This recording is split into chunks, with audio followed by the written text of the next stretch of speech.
The ocean never forgets its own.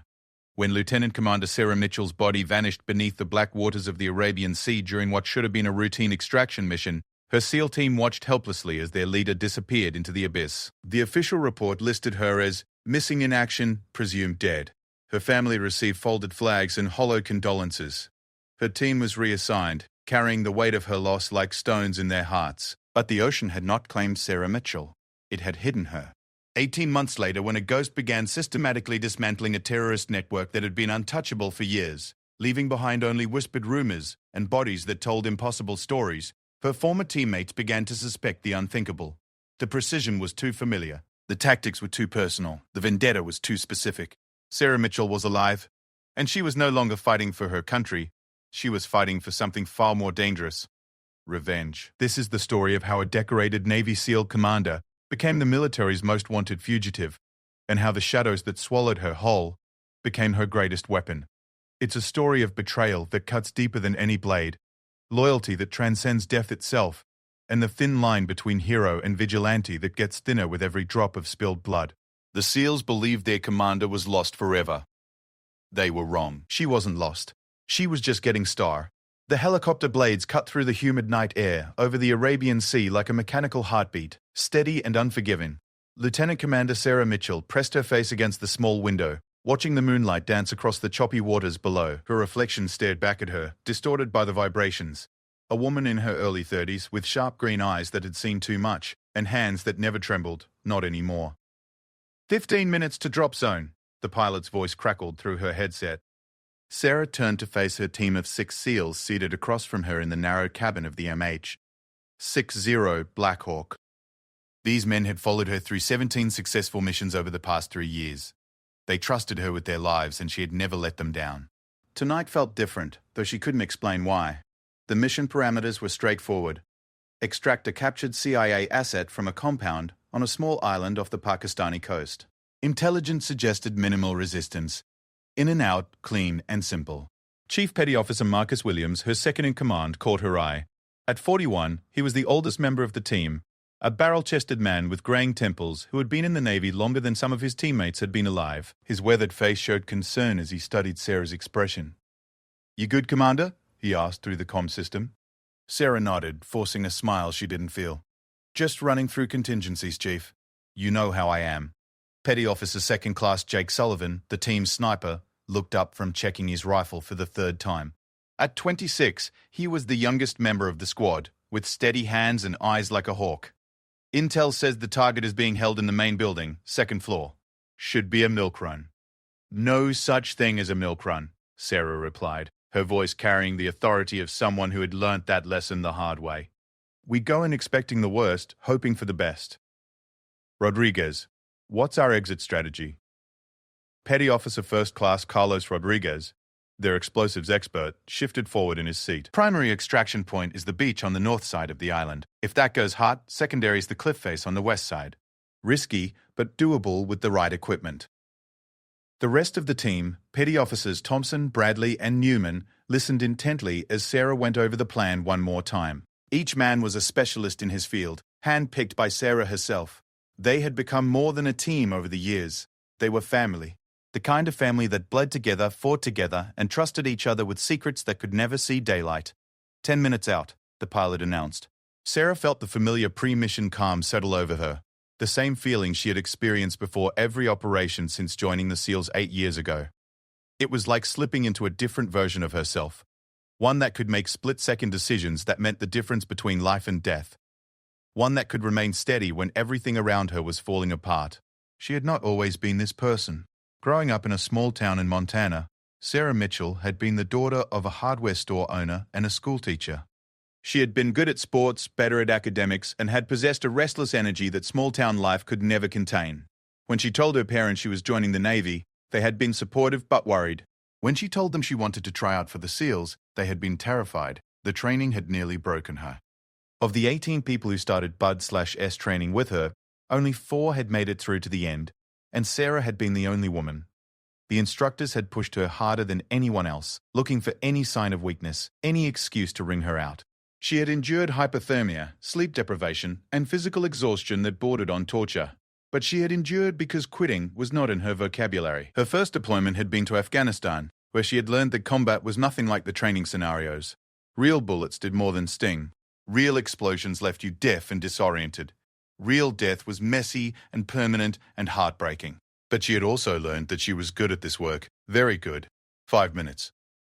Final equipment check. The team moved with practiced efficiency, each man checking his gear and his teammates. Sarah ran through her own checklist. Rifle secure, ammunition loaded, night vision operational, communications clear, explosives properly armed. Everything was as it should be. The island appeared below them, a dark mass against the darker water. Intelligence photos had shown a small compound consisting of 3 buildings arranged around a central courtyard. The main building was where their target was supposedly being held. Dr. James Harrison, a CIA analyst who had been captured 3 weeks ago while conducting surveillance on terrorist financial networks in the region. 2 minutes, prepare for fast rope. Sarah's team stood and hooked their lines to the fast rope system. Through the open door of the helicopter, she could see the compound clearly now. No lights were visible, which could mean the guards were being cautious or that the place was more heavily defended than intelligence had suggested. The helicopter flared as it reached the predetermined drop point, hovering 20 feet above the ground in a small clearing about 100 meters from the compound. Sarah went first, sliding down the thick rope with the speed and precision of long practice. Her boots hit the ground silently, and she immediately moved to establish a perimeter while the rest of her team descended. Within 30 seconds, all 6 SEALs were on the ground and the helicopter was disappearing into the night. They would have exactly 90 minutes to complete the mission before it returned for extraction. Sarah activated her night vision and surveyed the terrain. The compound was surrounded by a low stone wall that would provide minimal cover, but would be easy to breach. She could see one guard walking a lazy patrol pattern around the main building. Either the security was incredibly lax, or this was a trap. Using hand signals, she directed her team to move toward the compound in a standard diamond formation. Williams and Sullivan took point, while Rodriguez and Thompson covered their 6. Bradley and Newman flanked left and right respectively. Sarah moved with Williams, ready to make command decisions as the situation developed. They reached the wall without incident. The single guard had disappeared around the back of the main building, following his predictable pattern. Sarah checked her watch. They had been on the ground for 12 minutes. Everything was going according to plan, which made her increasingly nervous. Sarah signaled for Rodriguez to place a small explosive charge on the wall. The blast was barely audible, creating a hole just large enough for the team to move through single file. They crossed the courtyard in pairs, using the shadows cast by the buildings to conceal their movement. The main building was a typical Middle Eastern construction. Thick walls, small windows, flat roof. Sullivan positioned himself with a clear line of sight to the building's entrance while the rest of the team prepared to breach. Sarah pulled up the building's layout on her tactical tablet. According to intelligence, Dr. Plaintiff said Harrison was being held in a room on the 2nd floor, probably the one facing east toward the sea. Williams tried the front door and found it unlocked. Red flag number 1. Sarah held up a closed fist, signaling the team to halt. She listened intently but heard nothing from inside the building. No voices, no movement, no sounds of any kind. Red flag number 2. She made a decision that would haunt her for the rest of her life. Instead of aborting the mission, she decided to proceed. Maybe the intelligence was accurate. Maybe they had caught the enemy unprepared. Maybe this really was going to be as simple as they had hoped. The team entered the building with Sarah in the lead. The ground floor was empty. Just a few rooms with basic furniture and no signs of recent occupation. They found a staircase leading to the 2nd floor and climbed it slowly, testing each step for creaks or weak spots. The 2nd floor hallway was narrow and dark. Sarah counted 4 doors, 2 on each side. According to the intelligence, their target should be behind the 2nd door on the right. She positioned Williams and Sullivan to watch the hallway while she and Rodriguez approached the door. Sarah listened at the door for a full minute but heard nothing. She tried the handle and found it also unlocked. Red flag number 3. She should have called for an abort right then. Instead, she pushed the door open and stepped inside. Doctor. James Harrison was there, exactly where he was supposed to be. He was sitting on a simple cot, looking exactly like his photograph. He was uninjured, alert, and apparently unguarded. When he saw Sarah enter the room, his face broke into a smile of relief. "Thank God," he whispered. "I've been waiting for you. They told me someone would come." Red flag number 4, 5, and 6. Sarah felt ice water flow through her veins as she realized they had walked into a trap. She was already raising her weapon when she heard the first explosion. The blast came from outside the building, probably the courtyard. Sullivan's voice crackled through her earpiece, tense and urgent. "Commander, we've got multiple contacts approaching from all sides. This is not minimal resistance. We are seriously outnumbered." Sarah grabbed Dr. Harrison by the arm and pulled him toward the door. "We're leaving, now." But as they reached the hallway, she heard Williams curse through the comm system. "Commander, the main exit is blocked. We've got hostiles in the building." The sound of automatic weapons fire erupted from the ground floor. Sarah's mind raced through their options. The east-facing window in Harrison's room looked out over the sea, but it was a 40-foot drop to rocks below. The west side of the building faced the courtyard where Sullivan had reported multiple enemy contacts. "Rodriguez, do we have enough explosives to create a new exit?" "Affirmative, Commander, but it's going to bring half the building down with us." More gunfire from below. Thompson's voice joined the chaos. "Taking fire from multiple positions. These guys knew we were coming." Sarah made another decision that would change everything. "All units, fighting withdrawal to the east side of the building. Rodriguez, prep charges for the east wall of the target room. We're going to blow our way out and take our chances with the rocks." "Commander, that's a hell of a drop," Williams protested. "Better than staying here and getting killed. Move." The team fell back toward Harrison's room while Rodriguez prepared his explosives. Sarah could hear enemy forces advancing up the stairs, their voices growing louder and more confident. These were not local militia or hastily organized criminals. These were professional soldiers, probably Iranian Revolutionary Guard or Pakistani Special Forces. Rodriguez finished setting his charges. 30 seconds to detonation. Everyone get clear of the east wall."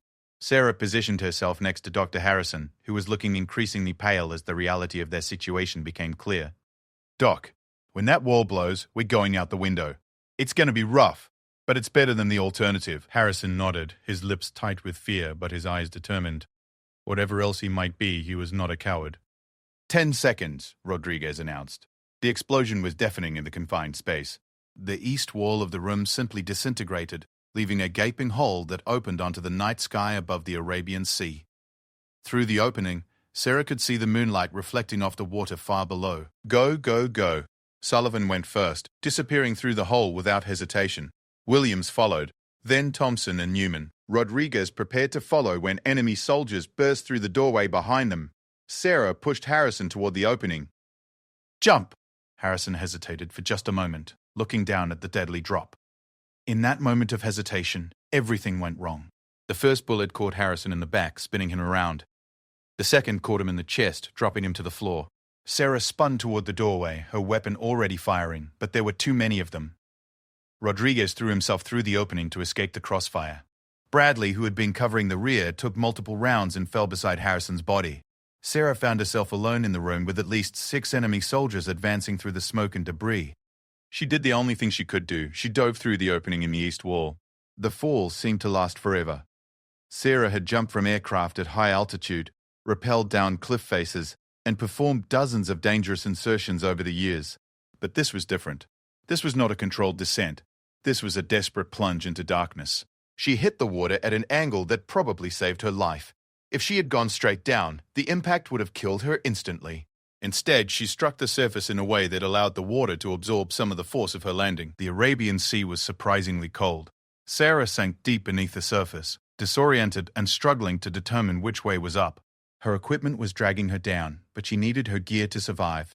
She managed to activate the small emergency air supply in her vest, giving her a few precious minutes to get her bearings. When she finally surfaced, gasping and coughing up seawater, the compound above was fully ablaze. She could hear shouting and see the muzzle flashes of weapons being fired. Her team was somewhere in those dark waters with her, but she had no way to locate them in the choppy seas. Sarah activated her emergency beacon and began swimming toward what she hoped was the primary extraction point. Every stroke was agony. She had definitely broken ribs in the fall, and possibly worse.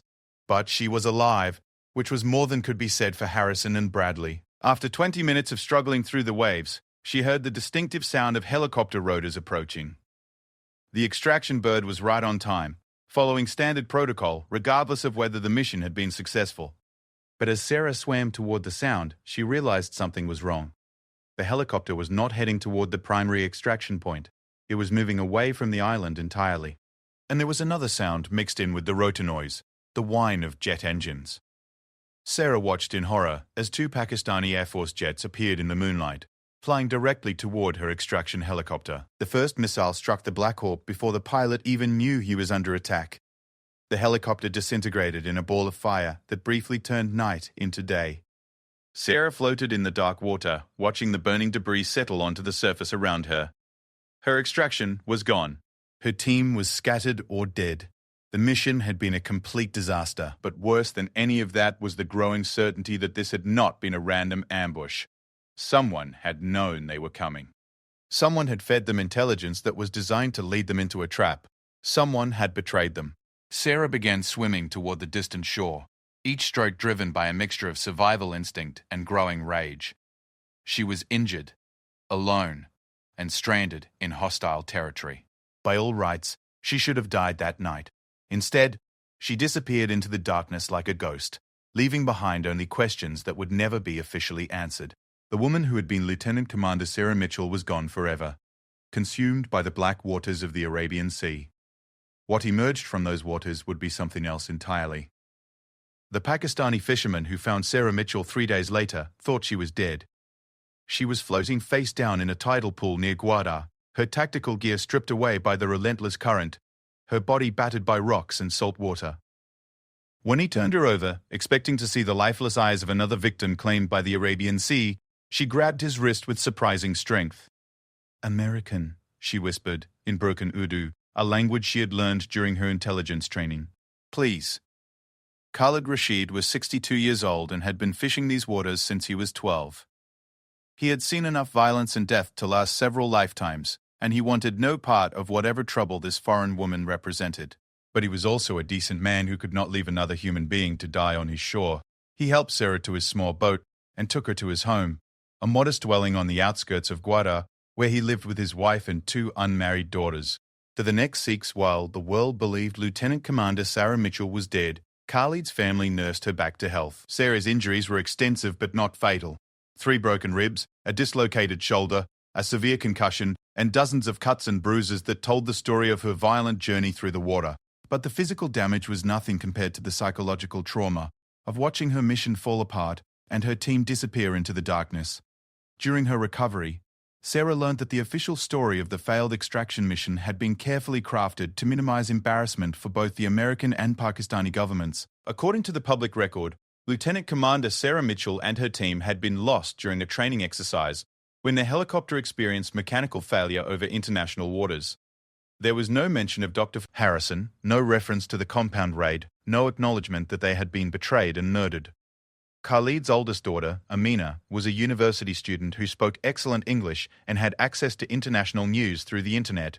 She became Sarah's window into the outside world, showing her news reports about the tragic accident that had claimed the lives of 7 American servicemen. Sarah's photograph appeared in several articles, usually accompanied by quotes from military officials praising her service and expressing condolences to her family. "Your government, they say you are dead," Amina told her one evening as they sat on the flat roof of the house, watching the sun set over the Arabian Sea. "Your family, they have funeral for you." "Why do they lie?" Sarah stared at the horizon, her jaw tight with anger she could barely contain. "Because the truth would be inconvenient for people in expensive suits who never get their hands dirty." She was learning to think differently during those weeks of forced stillness.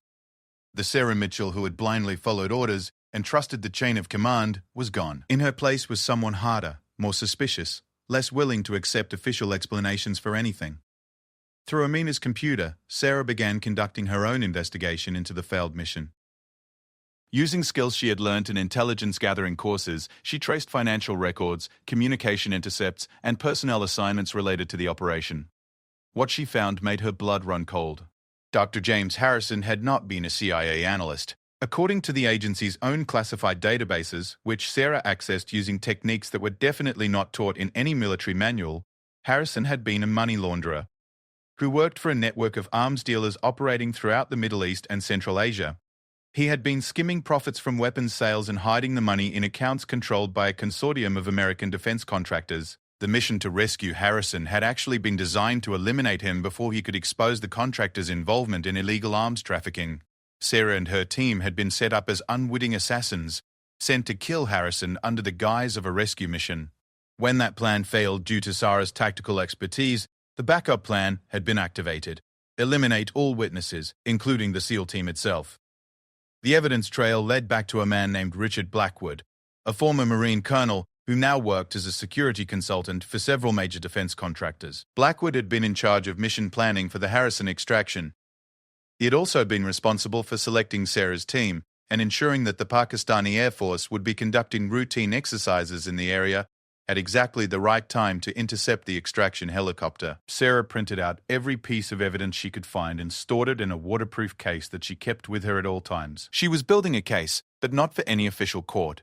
She was preparing for a different kind of justice. After 2 months with Khalid's family, Sarah knew she could not stay any longer. The fisherman's kindness had saved her life, but her continued presence was putting his family at risk. Pakistani security forces had been asking questions about foreigners in the area, and it was only a matter of time before someone connected her to the mysterious American woman who had washed ashore. On a moonless night in September, Sarah said goodbye to the people who had given her a second chance at life. Khalid refused her offer of payment, saying that helping a fellow human being should never be done for money. Amina gave her a small Quran and made her promise to remember that not all people in the world were evil. "You go to find justice?" Amina asked as they embraced. "Yes," Sarah replied, "but not the kind they teach about in law books." Sarah made her way to Karachi using a combination of bus travel, hitchhiking, and walking. She had cut her blonde hair short and dyed it black, learned to wear traditional Pakistani clothing, and could pass for a local woman as long as no one looked too closely. Her Urdu had improved dramatically during her recovery, and she had picked up enough Punjabi to get by in most situations. In Karachi, Sarah connected with elements of the criminal underworld that existed in every major port city. Using a combination of money she had taken from dead enemies during her SEAL missions and skills that made her valuable to certain types of people, she began building a new identity. She became Maya Shaheen, a weapons smuggler and freelance security operative who asked no questions and left no witnesses. It was not difficult to establish credibility. Her combat skills spoke for themselves, and there was always demand for someone who could handle delicate situations with permanent solutions. For 6 months, Sarah lived in the shadows of the international arms trade, learning how the business really worked from the inside. She discovered that Richard Blackwood's consortium was just one small part of a vast network that stretched from American defense contractors to Russian oligarchs to Chinese military suppliers. Weapons flowed through this network like water through a river system, always moving toward conflict zones where they could generate maximum profit. The consortium was particularly active in Afghanistan, where the ongoing withdrawal of American forces had created opportunities for private contractors to step in and fill the security vacuum. Blackwood himself had established a base of operations in Dubai, where he coordinated arms shipments and managed a private army of former Special Forces operators from various countries. Sarah began planning her approach to Blackwood carefully. She could not simply walk into his compound and start shooting. He was too well protected, and his death alone would not be sufficient justice for what he had done to her team. She needed to dismantle his entire operation, expose his crimes, and make sure that everyone who had participated in the betrayal paid the appropriate price. Her opportunity came when she learned that Blackwood was planning a major arms deal with a group of Syrian rebels who were fighting against government forces supported by Iran and Russia. The deal involved American weapons that had been officially destroyed after being declared surplus, but which had actually been diverted to Blackwood's network for resale. Sarah approached the Syrian rebels through intermediaries, presenting herself as a representative of a competing arms dealer who could offer better prices and more reliable delivery. The rebels were interested, and a meeting was arranged at a warehouse complex outside Dubai. Sarah arrived at the meeting with a small team of hired mercenaries, men who were competent but expendable. She had no intention of actually competing with Blackwood for the Syrian contract. This was purely a reconnaissance mission designed to gather intelligence about his security arrangements and operational procedures. Blackwood himself was not present at the initial meeting, but his lieutenant, a former Army Ranger named Dave Morrison, represented the consortium. Sarah recognized Morrison from the intelligence files she had compiled. He had been involved in mission planning for the Harrison extraction. The meeting proceeded normally until Morrison mentioned that they had recently lost a valuable asset during a botched operation in the Arabian Sea. Fucking Navy SEALs thought they were hot shit, he said with a laugh. Should have seen their faces when they realized they'd been played. Sarah's hand moved instinctively toward the pistol concealed beneath her jacket, but she forced herself to remain calm. This was not the time or place for revenge. She was gathering intelligence, not starting a war. What happened to them? She asked, keeping her voice carefully neutral. Morrison shrugged. What do you think happened? Dead and buried, courtesy of the Pakistani Air Force. Clean and simple, no loose ends. Sarah filed that information away for later consideration. Morrison clearly believed that all of her teammates were dead, which meant that either they actually were dead, or some of them had survived and were being kept off the official records for reasons she could not yet understand. The meeting concluded with an agreement to proceed to the next phase of negotiations, which would involve Blackwood personally. Sarah had achieved her primary objective. She now knew when and where she could find the man who had betrayed her team. Over the following weeks, Sarah prepared for what she knew would be the most dangerous mission of her life. She could not rely on backup or support. This was a solo operation with no margin for error. If she failed, there would be no one left to expose the truth about what had happened to her team. She began by acquiring specialized equipment through her criminal contacts. Military-grade weapons and explosives were easy to obtain in the Middle East, but she needed more than firepower. She needed surveillance equipment, electronic countermeasures, and transportation assets that would allow her to strike quickly and disappear before Blackwood's security forces could respond. Sarah also spent considerable time studying her target. Richard Blackwood was a careful man who trusted no one completely. He lived in a heavily fortified compound outside Dubai, surrounded by former Special Forces operators who had been carefully vetted and well paid for their loyalty. He traveled in armored vehicles with full security details, and he never followed predictable patterns. But every man had weaknesses, and Sarah had been trained to find and exploit them. Blackwood's weakness was his ego. He enjoyed being recognized as a power broker in the international arms trade, and he could not resist opportunities to demonstrate his influence and connections. The arms deal with the Syrian rebels represented exactly the kind of high-profile transaction that would appeal to Blackwood's vanity. It involved significant money, important clients, and the kind of geopolitical complexity that made him feel like he was playing in the major leagues of international intrigue. Sarah spent 3 weeks conducting surveillance on Blackwood's compound and establishing his security routines. She identified vulnerabilities in his perimeter defenses, mapped his communication systems, and developed detailed profiles of his key personnel. Most importantly, she discovered that he had a standing policy of personally overseeing any arms deal worth more than $10 million. The Syrian contract was worth $15 million. Sarah finalized her preparations on a Thursday evening in February, exactly 18 months after the failed mission that had supposedly killed her. She sat in her small apartment in Dubai, cleaning and checking her weapons while reviewing her operational plan one final time. Tomorrow, Richard Blackwood would pay for what he had done to her team. But more than that, he would provide her with information about the broader conspiracy that had led to their betrayal. Sarah was not interested in killing one man and walking away. She wanted to burn down the entire network that had treated her and her teammates as expendable assets in their pursuit of profit. As she loaded magazines and prepared her gear, Sarah allowed herself to think about Chief Williams, Sullivan, Rodriguez, and the others. She hoped they were dead, because the alternative, that they were alive and being held somewhere, was too terrible to contemplate. But whether they were dead or alive, she owed them justice. And tomorrow, she would begin collecting on that debt. The woman who had been Lieutenant Commander Sarah Mitchell was gone forever. But the person she had become was about to make her presence known to the world in a way that Richard Blackwood and his associates would never forget. The warehouse complex outside Dubai looked like 1,000 other industrial facilities scattered across the Emirates. Concrete buildings, chain-link fencing, and the kind of calculated anonymity that made it perfect for conducting business that governments preferred not to notice. Sarah arrived 2 hours before the scheduled meeting, positioning herself on a rooftop 3 blocks away with a high-powered rifle and a clear line of sight to the main entrance. Through her scope, she watched Blackwood's security team conduct their preliminary sweep of the area. They were professionals, but they were looking for conventional threats. Snipers, car bombs, standard assassination attempts. They were not looking for a dead woman who had spent 18 months learning to think like the enemy.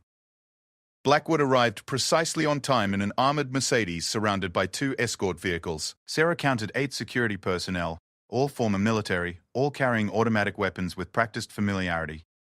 Blackwood himself was a tall man in his 50s, with silver hair and the kind of confident bearing that came from years of giving orders and having them followed without question. Sarah could have killed him from her rooftop position. One shot, and the man who had betrayed her team would be dead. But that would have been too simple, too clean. Blackwood deserved to understand exactly why he was dying, and Sarah needed information that he would take to his grave if she simply put a bullet in his head. She watched the Syrian rebel representatives arrive 15 minutes later, 3 men in expensive suits who looked more like bankers than revolutionaries. This was how modern warfare worked, Sarah reflected. The real decisions were made in air-conditioned conference rooms by men who would never hear a shot fired in anger. Sarah waited another 30 minutes to ensure that everyone was settled inside the warehouse before she made her move. She descended from the rooftop and approached the complex from the south, where her surveillance had revealed a gap in the perimeter security. The fence was electrified, but Sarah had prepared for that contingency. Using a device she had acquired from her criminal contacts, she created a brief power surge that overloaded the section of fence she needed to cross. The security monitors would show a momentary glitch. Nothing more. She was through the perimeter and moving toward the main building within 60 seconds. The warehouse had been chosen for this meeting because it offered excellent security and multiple escape routes. Unfortunately for Blackwood, those same features made it ideal for Sarah's purposes. She could approach from several different angles, and the building's layout would channel his security response in predictable directions. Sarah had studied the facility's blueprints through Dubai's Municipal Records Department, posing as an architect working on a nearby construction project. She knew that the main conference room was located on the second floor, accessible by 2 stairwells and a freight elevator. The building's heating and ventilation system would mask the sound of her movement, and the thick concrete walls would contain any explosions she might need to trigger. She entered the building through a loading dock that had been left unsecured, a minor oversight that would have major consequences. Sarah moved through the ground floor like a ghost, avoiding the security cameras she had identified during her reconnaissance, and listening for any indication that her presence had been detected. The first guard never knew what hit him. Sarah approached from behind while he was checking his phone, applying a chokehold that rendered him unconscious in less than 10 seconds. She bound and gagged him with zip ties, then hid his body behind a stack of shipping containers. The second guard was stationed at the bottom of the eastern stairwell. Sarah waited for him to complete his radio check-in before she acted, knowing that his next scheduled report would not be due for another 20 minutes. She had plenty of time to reach the conference room before anyone realized he was missing. Sarah climbed the stairwell slowly, testing each step for creaks or other sounds that might alert the security team above. When she reached the second floor, she could hear voices coming from the conference room, Blackwood's voice among them, discussing shipping schedules and payment arrangements with the clinical detachment of someone negotiating the purchase of office supplies rather than weapons of war. The conference room had 2 guards posted outside its main entrance. Sarah observed them through a small window in the stairwell door, noting their positions and equipment. Both men were armed with submachine guns and wearing body armor, but they were also relaxed and inattentive. They had checked the building before the meeting began, and their threat assessment had concluded that the risk level was minimal. Sarah had several options for dealing with the guards. She could kill them silently and proceed with her mission, or she could create a distraction that would draw them away from their posts. She chose a third option, one that would send a clear message about who was in control of the situation. From her position in the stairwell, Sarah fired 2 shots through the door's window. Both guards dropped instantly. Not dead, but incapacitated by non-lethal rounds that she had specifically chosen for this purpose. The sound of the shots echoed through the building like thunder, and Sarah could hear shouts of alarm from inside the conference room. She kicked open the stairwell door and moved quickly toward the conference room, her weapon ready but not aimed to kill. Through the open doorway, she could see Blackwood and his remaining security personnel taking cover behind an overturned table. The Syrian representatives had disappeared, probably through a back exit that Sarah had expected them to use. "Richard Blackwood," Sarah called out, her voice carrying clearly through the concrete and steel of the warehouse. "I think we need to talk." "Who the hell are you?" Blackwood shouted back. "What do you want?" "I want to discuss a mutual acquaintance. Dr. James Harrison. Does that name ring a bell?" Sarah heard a sharp intake of breath from inside the room. Blackwood knew exactly who James Harrison was, and he was beginning to understand that this was not a random attack or an attempted robbery. "I don't know what you're talking about," he replied, but his voice lacked conviction. "Sure you do, Dick. You remember Harrison. About 5'10", brown hair, tendency to skim money from arms deals? You sent a Navy SEAL team to kill him about 18 months ago. Ring any bells now?" The silence that followed was more telling than any denial could have been. Sarah could practically hear the gears turning in Blackwood's mind as he tried to figure out who she was and how she knew about the Harrison operation. "The SEALs are dead," he said finally. "All of them. Killed in action." "Funny thing about that," Sarah replied, moving closer to the conference room entrance. "I was there that night. Beautiful evening on the Arabian Sea, wasn't it? Great weather for a betrayal." Sarah heard movement inside the room. Blackwood's remaining security personnel positioning themselves for what they probably assumed would be a final assault. She counted at least 4 distinct voices, plus Blackwood himself. The odds were not ideal, but Sarah had faced worse situations during her SEAL career. "Here's what's going to happen, Dick. You and I are going to have a private conversation about your business arrangements. Your boys can either walk away now, or they can stay and die with you. Their choice." "Go to hell," came the predictable response. Sarah had prepared for this contingency as well. From her vest, she retrieved a small device that she had positioned during her reconnaissance of the building. With the press of a button, she triggered a series of small explosive charges that she had placed throughout the warehouse's electrical system. The lights went out instantly, and the building's backup generators failed to activate. Sarah had sabotaged them earlier. Emergency lighting cast eerie shadows through the warehouse, but the conference room was plunged into near-total darkness. Sarah activated her night vision goggles and entered the room like an avenging angel. The first security operative never saw her coming. She appeared beside him in the darkness and delivered a strike to his neck that dropped him unconscious. The second man managed to fire several shots in her general direction, but he was shooting blind while Sarah could see him clearly. She disabled him with a combination of nerve strikes and pressure points that she had learned during advanced combat training. Within 90 seconds of entering the room, Sarah had neutralized 3 of Blackwood's 4 remaining guards without killing any of them. The 4th guard was smarter than his colleagues. Instead of trying to fight in the darkness, he grabbed Blackwood and attempted to use him as a human shield while backing toward what he hoped was an exit. "Let him go," Sarah said calmly, her weapon trained on the guard despite the darkness. "You're not getting out of here, and he's not worth dying for." "Fuck you, lady. I don't know who you are, but—" Sarah's shot took him in the shoulder, spinning him around and causing him to release his grip on Blackwood. The former Marine colonel stumbled backward and fell over one of his unconscious guards, landing hard on the concrete floor. Sarah approached him slowly, savoring the moment she had been planning for 18 months. Richard Blackwood was finally at her mercy, alone and helpless in the darkness that had swallowed his carefully constructed world. "Please," he said, his voice barely above a whisper, "whatever you want, I can pay you. Money, weapons, information, anything." Sarah knelt beside him and removed her night vision goggles, so that he could see her face in the dim emergency lighting. Recognition dawned in his eyes, followed immediately by terror. "You're supposed to be dead," he breathed. "Death is overrated," Sarah replied. "Now, let's talk about my teammates. Where are they?" "They're dead." "I told you, they're all dead." "The helicopter." Sarah pressed the barrel of her pistol against his kneecap. "Wrong answer." "Try again." Blackwood's composure cracked completely. "Please, you don't understand. This was never personal. It was just business. Harrison was stealing from us and you decided to use my team as cleanup crew. Except we were too good at our job, so you decided to clean us up too." Sarah's voice was cold as winter steel. "Where are my men, Dick?" "Some of them survived the water," Blackwood admitted, his words tumbling out in a rush. "The Pakistanis pulled 3 of them out alive. They've been holding them in a black site facility outside Quetta. We've been trying to negotiate their release, but—" Sarah felt her world tilt on its axis. 3 of her teammates were alive. After 18 months of believing them dead, she now learned that Williams, Sullivan, and Rodriguez, or some combination of her team, had been languishing in a Pakistani prison while she had been planning revenge against the wrong enemy. "Why haven't you gotten them out?" she demanded. "It's complicated. The Pakistanis want concessions on arms sales in Afghanistan.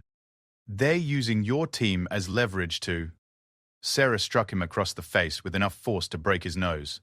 "You left them to rot in a Pakistani prison for 18 months because of a business dispute?"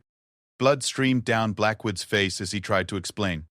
"We couldn't acknowledge the mission officially. If we admitted that American special forces were conducting unauthorized operations in Pakistani territorial waters, so you wrote them off." Sarah's finger tightened on the trigger. "You let everyone believe they were dead rather than risk embarrassing your government contacts." It wasn't my decision alone. The order came from Washington. State Department, Pentagon, CIA, they all agreed that the political fallout would be too severe. Sarah stood up and began pacing around the fallen man like a predator circling wounded prey. Everything she had believed about the betrayal had been wrong. This was not just about arms dealing or Richard Blackwood's personal greed.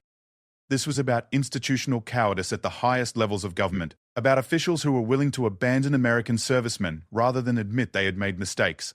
"Give me names," she said. "Everyone who knew about this decision. Everyone who signed off on leaving my team in that prison." Blackwood hesitated, and Sarah could see him calculating whether cooperation or defiance would be more likely to keep him alive. She helped him make his decision by placing her boot on his broken nose and applying pressure. "Deputy Secretary of State Margaret Holbrook," he gasped. "Assistant Secretary of Defense Paul Garrison. CIA Deputy Director Thomas Walsh." They were the primary decision-makers. Sarah filed those names away in her memory alongside all the other debts she intended to collect. But first she needed to deal with more immediate concerns. Where exactly are my men being held? I want addresses, security details, everything. Blackwood provided what information he had, though he admitted that his access to intelligence about the Pakistani facility was limited. The prison was operated by Pakistan's Inter-Services Intelligence Agency, and it housed high-value detainees from various countries who were being held for political rather than criminal purposes. Getting them out would require a major operation, he said. Military intervention, diplomatic negotiations, or someone who doesn't exist anymore, Sarah finished. Someone who's already dead and therefore has nothing to lose. She spent another hour extracting information from Blackwood about his organization's structure, finances, and operations. By the time she was finished, she had enough intelligence to dismantle his entire network and expose the corruption that had led to her team's betrayal. But she was not finished with Richard Blackwood himself. Sarah zip-tied him to a chair and set up a video camera that she had brought for this specific purpose. She wanted his confession recorded for posterity, a permanent record of the conspiracy that had destroyed her team. "You're going to tell the whole story," she informed him. "Every detail, every name, every decision that led to this moment. And then you're going to help me get my men back." "And if I refuse?" Sarah smiled, and Blackwood flinched at the expression on her face. "Then I'll leave you here for your Pakistani friends to find. I'm sure they'd be very interested to learn about your unauthorized operations in their territory." Blackwood began talking. Over the next 3 hours, Sarah recorded a complete confession that implicated dozens of officials in both the American and Pakistani governments. She learned about arms deals that violated international sanctions, bribery schemes that compromised national security, and a web of corruption that stretched from Washington to Islamabad to the arms bazaars of the Middle East. Most importantly, she learned that her 3 surviving teammates were being held in a facility called the Quetta Detention Center, a black site prison that officially did not exist. The facility housed approximately 30 detainees from various countries, all of them individuals whose capture could not be acknowledged through normal diplomatic channels. Sarah also learned that there had been previous attempts to negotiate her teammates' release, but all of them had failed, because the Pakistani government considered the captured SEALs to be valuable assets in their ongoing negotiations with the United States about Afghanistan policy. When Blackwood finished his confession, Sarah turned off the camera and sat quietly for several minutes, processing everything she had learned. Her quest for revenge had become something far more complex, a rescue mission that would require her to infiltrate one of the most secure facilities in Pakistan. "What happens to me now?" Blackwood asked quietly. Sarah looked at him with something that might have been pity. "You're going to disappear, Dick. Tonight you're going to transfer every penny in your organization's accounts to a series of charities that help veterans and their families. Then you're going to send a very detailed confession to every major news organization in the world. And then you're going to get on a plane to a country that doesn't have an extradition treaty with the United States. And if I refuse, then I'll kill you right here, right now, and let the authorities sort out the mess." Sarah's voice carried absolute conviction. "Your choice." Blackwood chose exile over death, though Sarah suspected that his former associates would eventually track him down, regardless of where he tried to hide. Men like Richard Blackwood made too many enemies to ever be truly safe. Sarah left the warehouse as quietly as she had entered, carrying with her the recorded confession and detailed intelligence about the facility where her teammates were being held. The easy part of her mission was over. Now came the impossible part: infiltrating a Pakistani black site prison and rescuing 3 American Special Forces operators without starting an international incident or getting everyone killed in the process. But Sarah had already died once. The second time held no terror for her. The Pakistani border city of Quetta existed in a state of perpetual tension, caught between the competing interests of government security forces, Taliban militants, and tribal warlords who owed allegiance to no flag except profit. Sarah arrived in the city posing as a freelance journalist researching the impact of drone strikes on civilian populations. A cover story that gave her legitimate reasons to ask questions about government facilities and security arrangements. She had spent 3 weeks preparing for this mission, using Blackwood's intelligence to develop a detailed understanding of the Quetta Detention Center's layout and security protocols. The facility was located 15 kilometers outside the city. Disguised as an agricultural research station, complete with greenhouses and irrigation systems that masked the underground prison complex beneath. The detention center held 37 prisoners from 12 different countries, all of them individuals whose capture could not be officially acknowledged. According to the intelligence Sarah had extracted from Blackwood, her 3 teammates, Chief Williams, Petty Officer Sullivan, and Petty Officer Rodriguez, were being held in the facility's maximum security wing, isolated from the other prisoners and subjected to regular interrogations about American military operations in the region. Sarah established her base of operations in a small guest house near Quetta University, where her cover as a journalist would be most believable. She spent her days conducting interviews with local residents about the effects of the ongoing conflict, while her evenings were devoted to surveillance of the detention facility and its surrounding area. The challenges were formidable. The facility was protected by multiple layers of security, including perimeter patrols, electronic surveillance systems, and a quick reaction force that could respond to any breach within minutes. The underground prison complex could only be accessed through 2 heavily guarded entrances, both of which required biometric authentication from authorized personnel. But Sarah had advantages that traditional intelligence services lacked. She was officially dead, which meant that any actions she took could not be traced back to the American government. She had no rules of engagement to follow, no political considerations to limit her options. Most importantly, she had spent months learning to think like a criminal rather than a soldier, and criminals had different solutions to problems that might stymie conventional military thinking. Her breakthrough came when she identified a weakness in the facility's supply chain. The detention center received regular deliveries of food, medical supplies, and other necessities from a logistics company based in Quetta.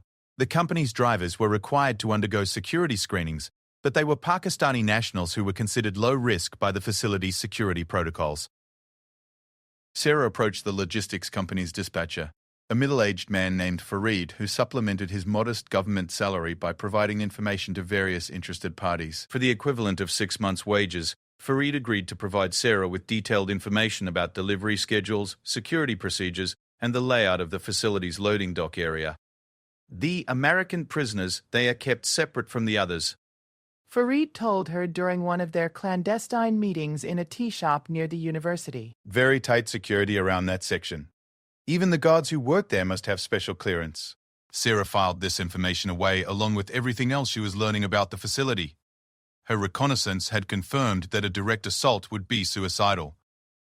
The detention center was too well defended, and any prolonged firefight would result in the execution of all prisoners before she could reach her teammates.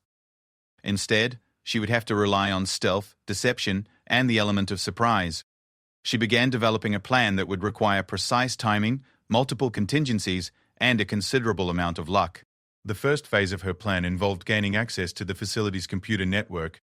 Sarah had learned during her time in the criminal underworld that the most secure facilities were often vulnerable to cyber attacks launched from within their own perimeters. If she could get physical access to a computer terminal inside the detention center, she could potentially override security protocols and create the chaos necessary to execute a rescue.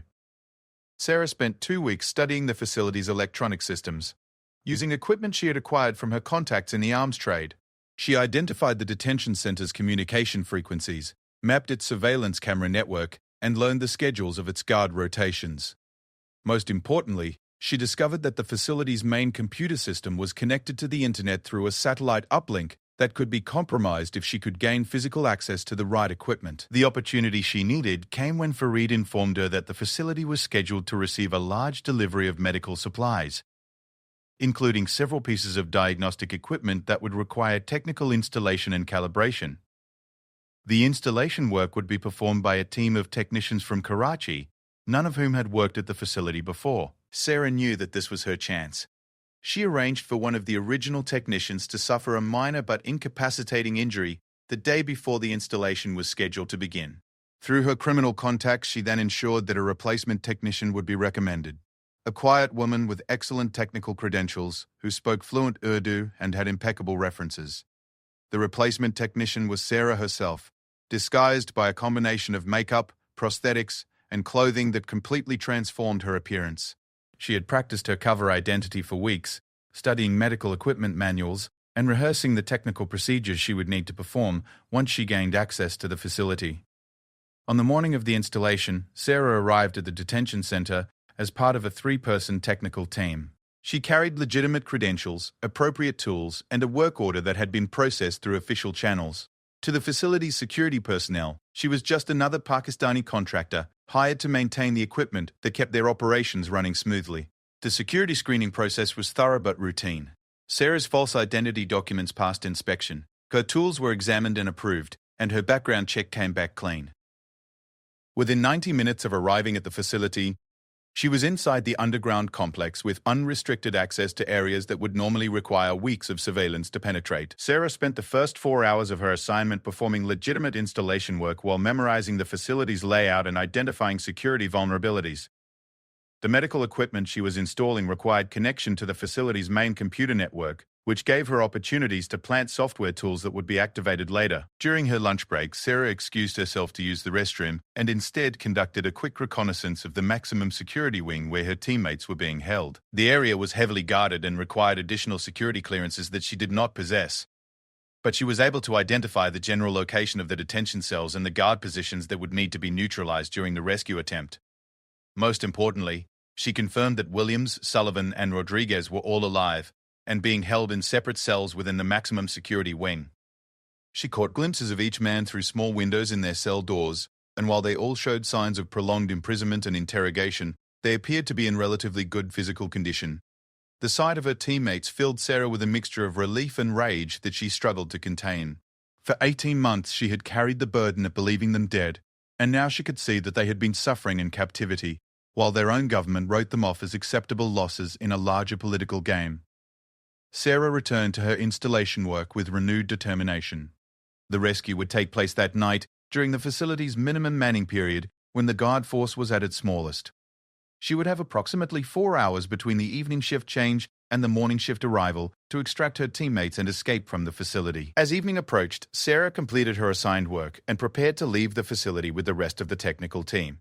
But instead of departing with her colleagues, she hid in a storage room where she had previously disabled the surveillance cameras.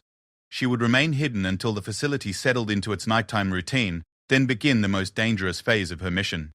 At 2 a.m., Sarah emerged from her hiding place and began moving through the facility's corridors like a ghost.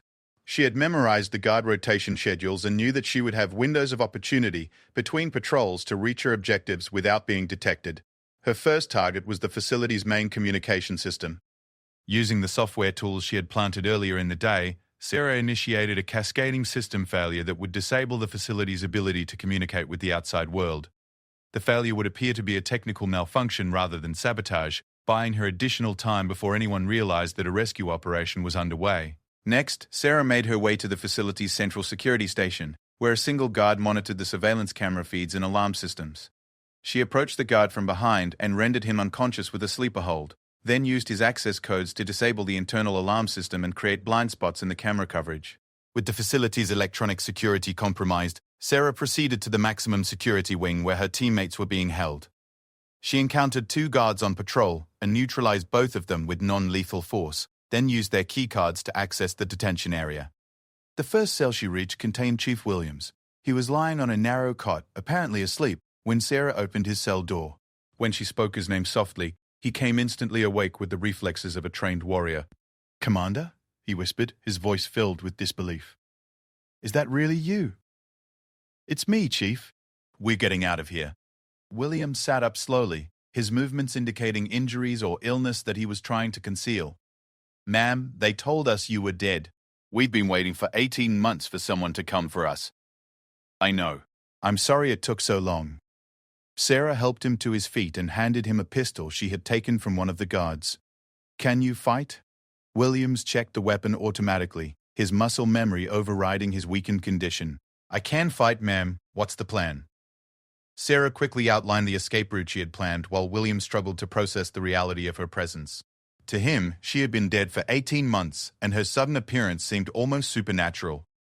They moved to Sullivan's cell next. The young sniper was in worse condition than William's, showing signs of prolonged interrogation and possible torture. But his eyes were clear and alert when he saw Sarah, and he managed a weak smile as she helped him to his feet. "Knew you weren't dead, Commander," he said. "Told them you were too mean to die." Rodriguez was in the third cell, and his condition was the most concerning. He had obviously been beaten recently, and Sarah suspected that he might have internal injuries that would complicate their escape. But like his teammates, he refused to let his physical condition prevent him from participating in the rescue. "How are we getting out of here?" Rodriguez asked as Sarah helped him strap on body armor she had taken from the disabled guards. "Same way I got in," Sarah replied. "Through the front door." She led her teammates through the facility's corridors, using the blind spots she had created in the surveillance system to avoid detection. Their progress was slow due to their physical condition, but they managed to reach the main exit without encountering any additional guards. The facility's loading dock was deserted at this hour, and Sarah's stolen delivery truck was waiting where she had left it. She helped her teammates into the back of the truck and climbed into the driver's seat, her heart pounding as she realized that the most dangerous part of the mission was just beginning. Escaping from the detention center had been difficult, but getting out of Pakistan alive would be nearly impossible. As soon as the facility's communication systems came back online, the entire region would be flooded with security forces searching for the escaped prisoners. Sarah would have to get her teammates across the border into Afghanistan before that happened, and the border crossing would be heavily monitored. Sarah had planned for this contingency as well. Instead of heading directly for the Afghan border, she drove toward the port city of Karachi, where she had arranged for a cargo ship that would take them to international waters. It was a longer route, but it would be less predictable than the obvious escape paths that security forces would be monitoring.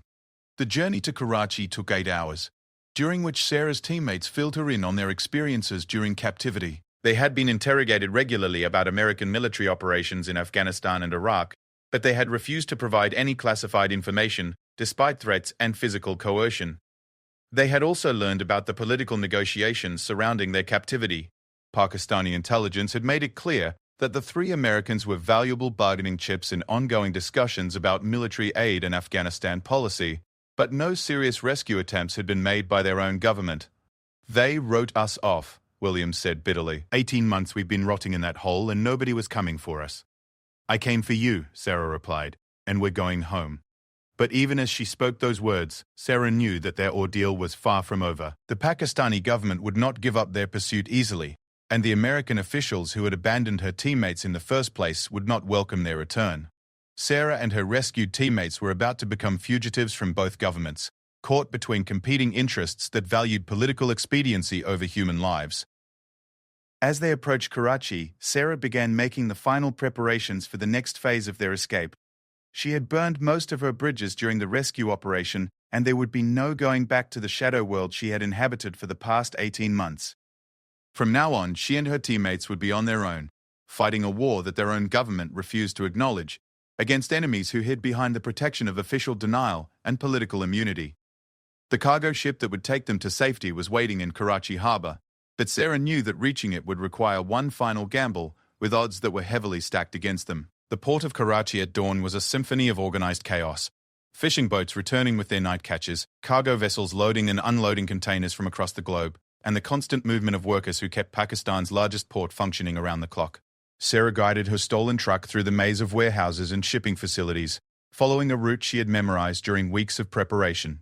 The cargo ship that would carry them to safety was registered under a Panamanian flag and operated by a company with ties to Sarah's criminal contacts in the arms trade. The captain, a Greek smuggler named Dimitri Kostas, had agreed to transport 4 passengers to international waters in exchange for payment that would keep his ship operating for the next 6 months. But as Sarah approached the designated loading dock, she realized that their escape plan had been compromised. Pakistani security forces were conducting systematic searches of the port area, checking every vehicle and questioning every worker. Military checkpoints had been established at all major access roads, and patrol boats were visible in the harbor. Sarah pulled the truck into an alley between 2 warehouses and turned to address her teammates. Williams, Sullivan, and Rodriguez were in better condition than they had been during the rescue, but 18 months of imprisonment had taken a toll that would require weeks of recovery to fully overcome. "We've got problems," she told them. "The port is crawling with security forces. They know we're here. Williams moved to the rear window of the truck and peered out at the activity in the harbor. How much of a head start do we have? Maybe an hour before they lock down the entire port, Sarah estimated. After that, we'll be trapped. Sullivan checked his weapon and ammunition. What are our alternatives? Sarah had been considering that question during the entire drive to Karachi. The original escape plan had depended on secrecy and speed, but both of those advantages were now gone. They would have to fight their way to the ship, which meant engaging Pakistani security forces in direct combat, exactly the kind of escalation that could turn their rescue mission into an international incident. We go loud, Sarah decided. Create enough chaos to reach the ship, then let Costas worry about getting us to international waters. Rodriguez winced as he adjusted his body armor. 4 against however many they've got out there. I like those odds. Sarah smiled despite the gravity of their situation.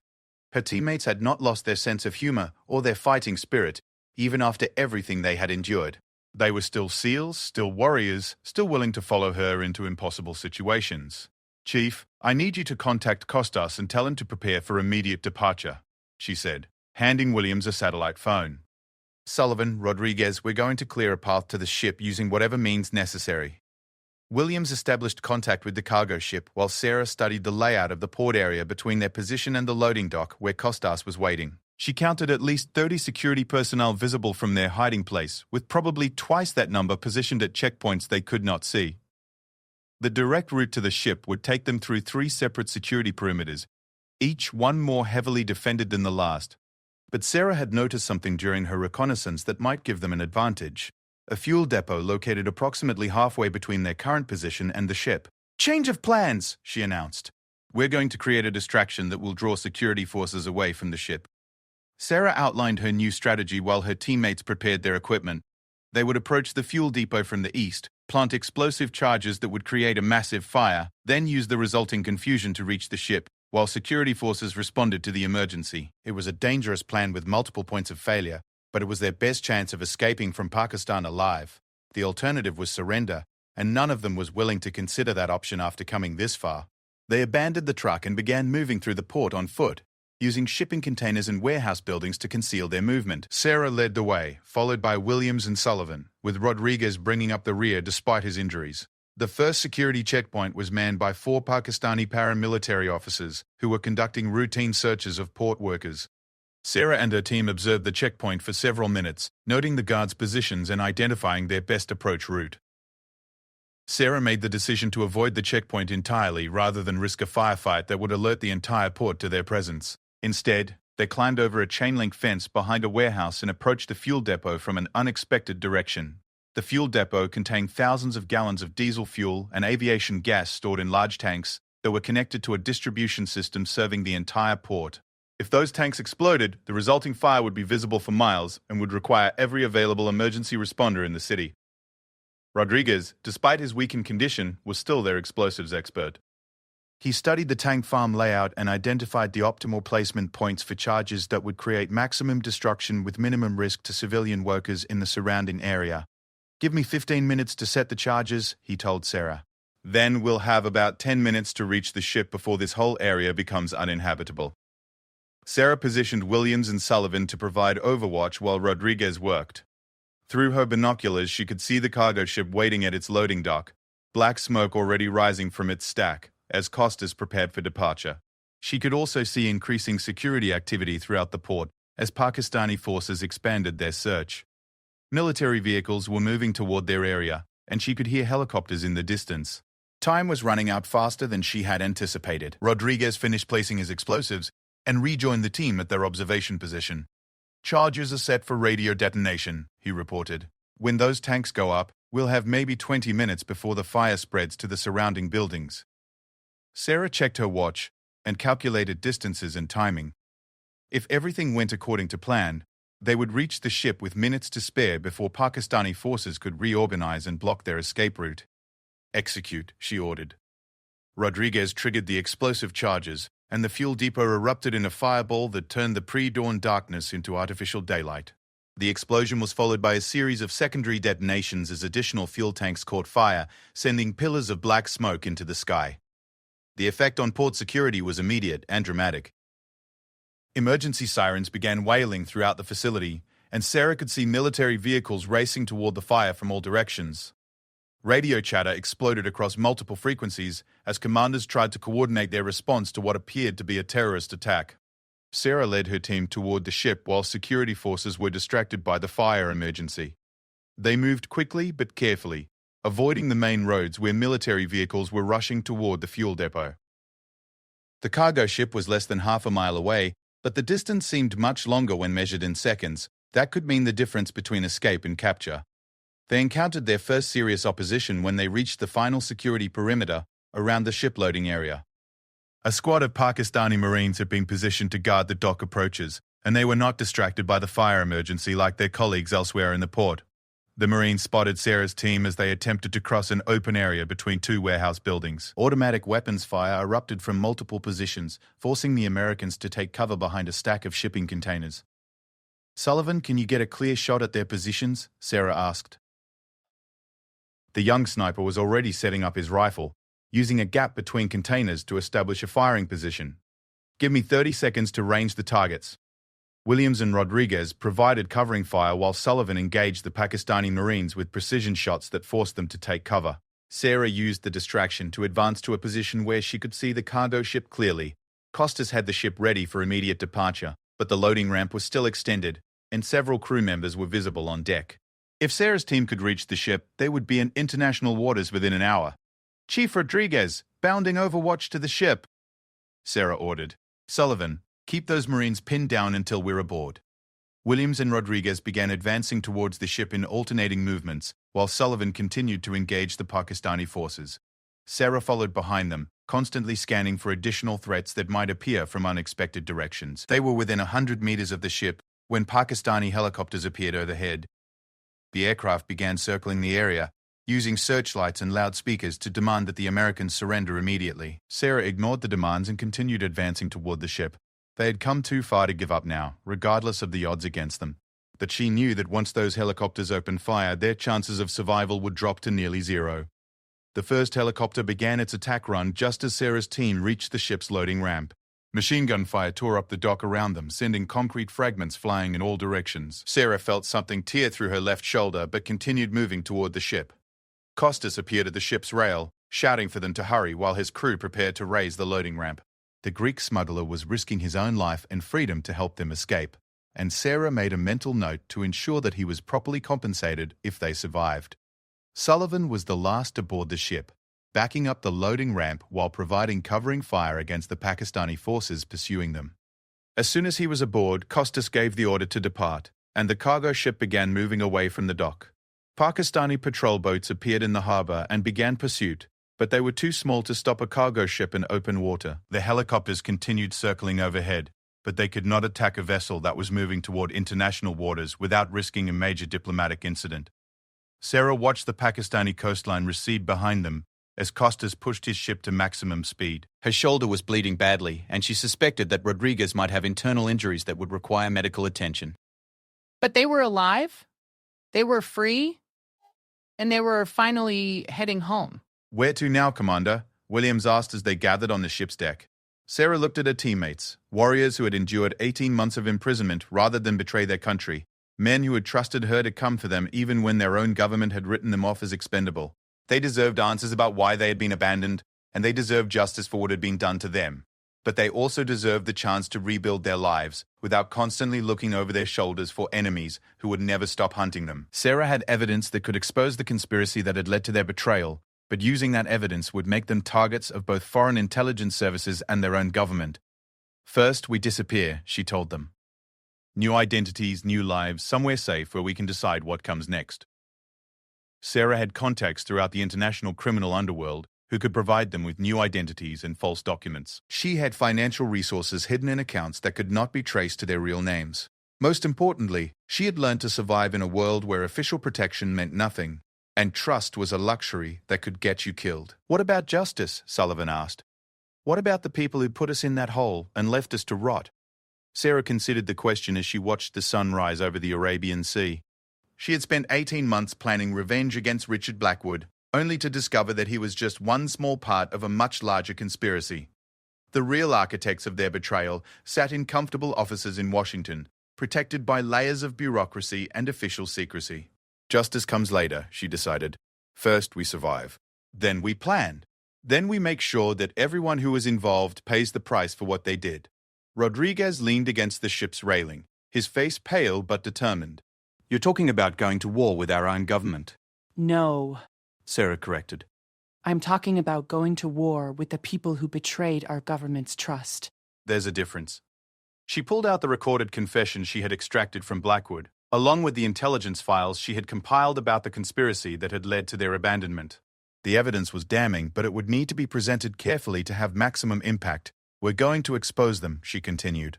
All of them. But we're going to do it in a way that protects us from retaliation and ensures that the truth can't be buried again. William studied Sarah's face in the morning light, noting the changes that 18 months of living in the shadows had created. The idealistic young officer who had trusted the system to protect her team was gone, replaced by someone harder and more cynical, but also more capable of surviving in a world where honor and loyalty were treated as weaknesses. What's the plan, Commander? Sarah smiled, and her teammates recognized the expression from their most dangerous missions together. It was the look she got when she had figured out how to turn an impossible situation to their advantage. The plan is to give every person who was involved in this conspiracy a choice, she said. They can confess publicly, resign their positions, and accept responsibility for their actions. Or they can wait for us to expose them in ways that will destroy not just their careers, but their lives. Over the following hours, as Costas's ship carried them toward international waters, Sarah outlined the campaign she intended to wage against the officials who had betrayed them. It would be a combination of psychological warfare, public exposure, and targeted pressure that would force their enemies into the open, where they could be dealt with permanently. The evidence they possessed was explosive, but evidence alone was not enough. They would need to build alliances with journalists, politicians, and activists who could amplify their message and protect them from retaliation. They would need to establish secure communication networks that could not be monitored or intercepted by intelligence agencies. Most importantly, they would need to remain invisible while conducting their campaign, operating from the shadows like the ghosts they had become. 2 days later, Sarah and her teammates reached a small island in the Indian Ocean, where Costas had arranged for them to transfer to another vessel. The island was nominally controlled by a government that asked no questions about the people who passed through its ports, as long as appropriate payments were made to the right officials. Sarah used her criminal contacts to arrange for medical treatment for Rodriguez's injuries and false documents for all 4 of them. Within a week, they had new identities and enough money to establish themselves wherever they chose to go. But as they prepared to leave the island, Sarah realized that none of them was ready to disappear into normal civilian life. The betrayal they had experienced had fundamentally changed them, creating a bond that could not be broken, and a purpose that could not be ignored. We stay together, William said, as they gathered in their safe house. Whatever comes next, we face it as a team. Sullivan and Rodriguez nodded their agreement. They had survived 18 months of captivity by supporting each other, and they would continue to survive by maintaining that unity in the face of whatever challenges awaited them. Sarah felt a surge of pride as she looked at her teammates. They had been through hell together, but they had emerged stronger rather than broken. They were no longer just soldiers following orders. They had become something more dangerous and more effective. All right, she said. Then we go to war. 6 months later, the first of Richard Blackwood's recorded confessions appeared on the internet, posted simultaneously to dozens of news websites and social media platforms around the world. The recordings contain detailed accounts of arms trafficking, political corruption, and the abandonment of American service members by their own government. Within hours, congressional investigations were announced, cabinet officials were demanding explanations, and intelligence agencies were scrambling to contain the damage. But Sarah and her team were already moving to the next phase of their campaign, targeting the specific individuals who had signed off on the decision to abandon them in Pakistani custody. Deputy Secretary of State Margaret Holbrooke was the first to resign, announcing her retirement from government service after classified documents detailing her role in the cover-up were leaked to the Washington Post. Assistant Secretary of Defense Paul Garrison followed 3 weeks later, claiming health problems, but actually fleeing to a country without an extradition treaty with the United States. CIA Deputy Director Thomas Walsh proved more difficult to remove, using his position and connections to fight back against the revelations. But Sarah had been preparing for resistance from the intelligence community, and she had evidence that went far beyond Walsh's involvement in their betrayal. The campaign continued for over a year, with new revelations appearing every few weeks that kept the scandal in the headlines and prevented the story from being buried by official spin. Sarah and her team moved constantly, never staying in one location for more than a few days, always staying ahead of the intelligence services that were hunting them. They were branded as terrorists by some officials and as whistleblowers by others, but Sarah did not care about labels or public opinion. She cared about justice for her teammates and accountability for the people who had betrayed them. The final phase of their campaign came when Sarah released video testimony from her rescued teammates, recorded in a secure location where their faces were obscured but their voices were clear. Williams, Sullivan, and Rodriguez told their stories of 18 months in Pakistani custody, describing the interrogations they had endured and the abandonment they had felt when no rescue came. The video testimony was devastating in its emotional impact, and it finally forced the highest levels of government to acknowledge what had happened. Congressional hearings were held, policies were changed, and measures were implemented to prevent similar betrayals in the future. But Sarah and her teammates never came in from the cold. They had learned too much about how the system really worked to trust it with their safety. Instead, they established themselves as a force that operated outside official channels, using their skills and resources to protect other service members who found themselves abandoned by the bureaucracy they had sworn to serve. They became legends in the special operations community. The dead SEAL commander and her team who had refused to stay dead, who had risen from the shadows to hold accountable those who considered themselves untouchable. Years later, when military historians tried to piece together the full story of what had become known as the Quetta incident, they found fragments of evidence and conflicting testimonies that raised more questions than they answered. The official records had been classified beyond their security clearances, and the key participants had either died or disappeared. But in the bars frequented by special operations veterans, and in the secure communication channels used by active duty SEALs, the story lived on as both inspiration and warning. Sarah Mitchell and her teammates had demonstrated that betrayal carried a price, and that some debts could never be forgiven or forgotten. The SEALs had believed their commander was lost forever, swallowed by the dark waters of the Arabian Sea and the darker currents of political expedience. They were wrong. She had not been lost, she had been transformed, and in her transformation, she had become something far more dangerous than any enemy her betrayers had ever faced. She had become justice itself, patient and relentless and utterly unforgiving. The shadows that had hidden her during her darkest hour now served as her weapon, and she wielded them with the precision of a surgeon and the fury of a storm. The woman who had been Lieutenant Commander Sarah Mitchell was indeed gone forever. But what had taken her place was something that would haunt the nightmares of corrupt officials for generations to come. A ghost who remembered every betrayal, collected every debt, and never stopped hunting those who thought they were beyond the reach of consequences. The ocean never forgets its own, and Sarah Mitchell never forgot her enemies.